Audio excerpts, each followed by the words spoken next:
Hello and welcome to our low carb, no sugar challenge. Today I'm going to show you how to make a no sugar biscuit. When I first started cooking with no sugar, this was the one that eluded me, trying to make a decent biscuit. But I think I've come across something which is pretty good. I would say it's a cross between a chocolate chip cookie and a shortbread. So what we're going to use is, I like to bake it in a loaf tin.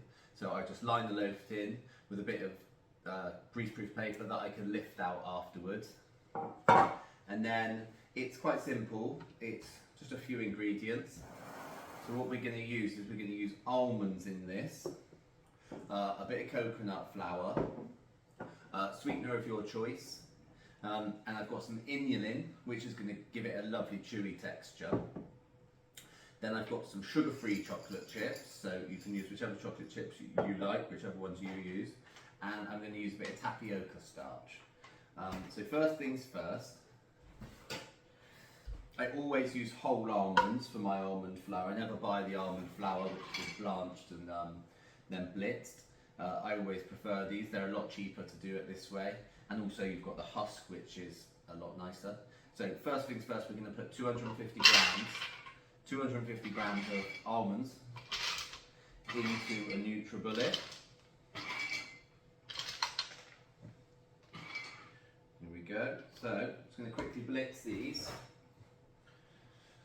It's going to be a bit noisy for a second, but it literally takes 10 to 15 seconds and you've got yourself some almond flour.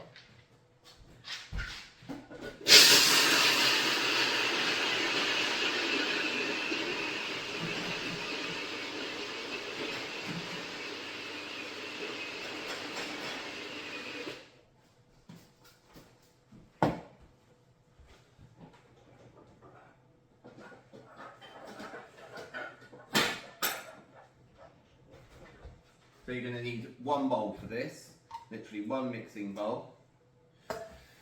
In goes the almond flour. Just tap it out of there. 250 grams. Right, and then into that, I'm going to put 50 grams of coconut flour. I've done these quite a few different ways, and this is the one that I find the best. So 50 grams. And everyone loves a biscuit. I mean, a biscuit and a cup of tea. But if you're sugar free, the ones that you can buy from the shop aren't great. So we've got 50 grams of coconut flour. And I use 30 grams of inulin.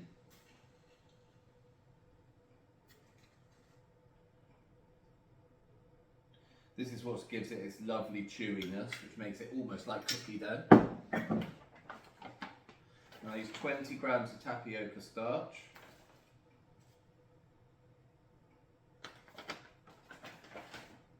And then into that, I use 40 grams of sweetener, whichever sweetener you prefer.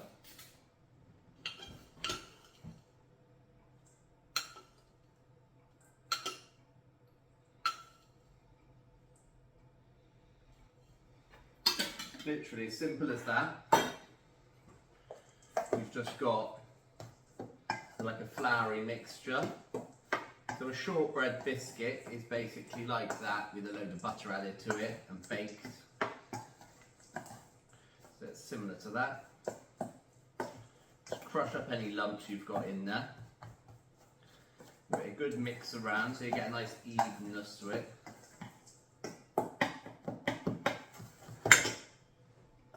Right, so into that, I'm going to use 130 grams of butter, but I'm just going to weigh it out and melt it in the microwave.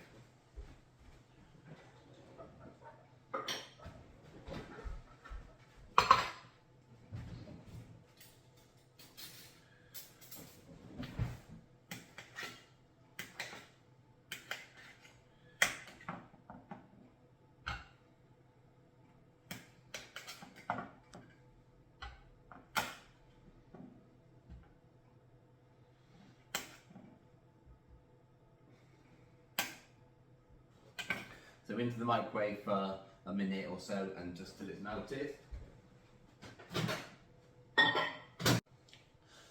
So now I've got the melted butter. I'm literally just going to pour that straight into the bowl. And you get a spoon and just mix it around and you'll see it slowly coming together.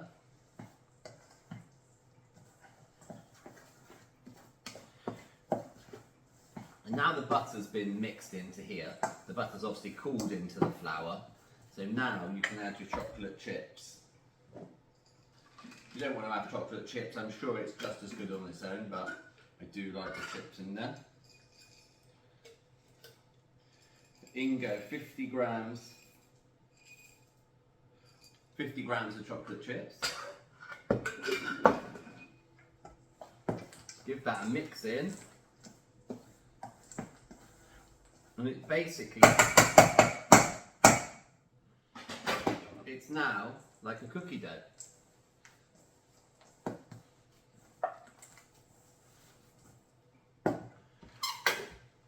So if you take your loaf tin, I like this one, in it goes, just press it down into the corners, nice and compact.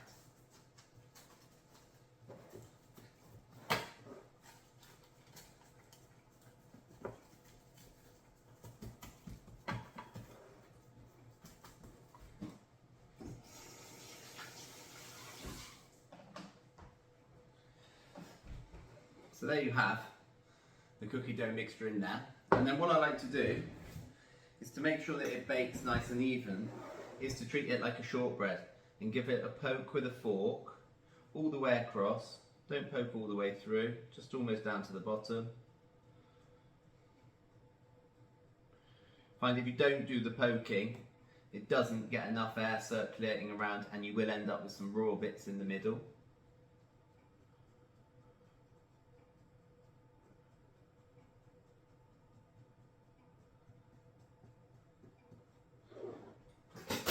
So there it is with loads of little holes in it. And then it goes in a preheated oven at 180 for, in this tin, it's 22 minutes.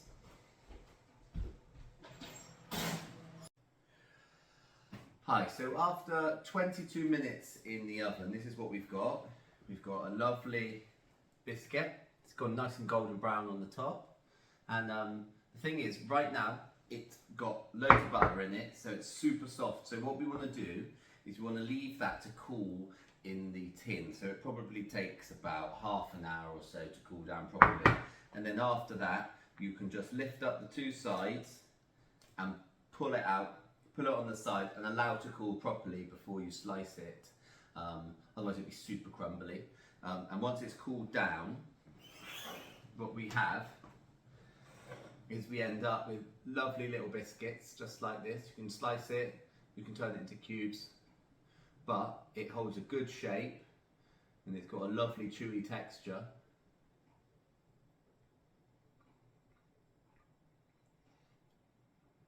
Absolutely gorgeous. So if you think you had to miss out on biscuits, then you don't, because that is an absolute winner. So give it a go. And I hope you enjoy the recipe as much as I do. I mean, this is what I made yesterday, and you can see they've all gone. So they're definitely a firm favourite around here. Let me know what you think in the comment section, and look forward to some new videos soon.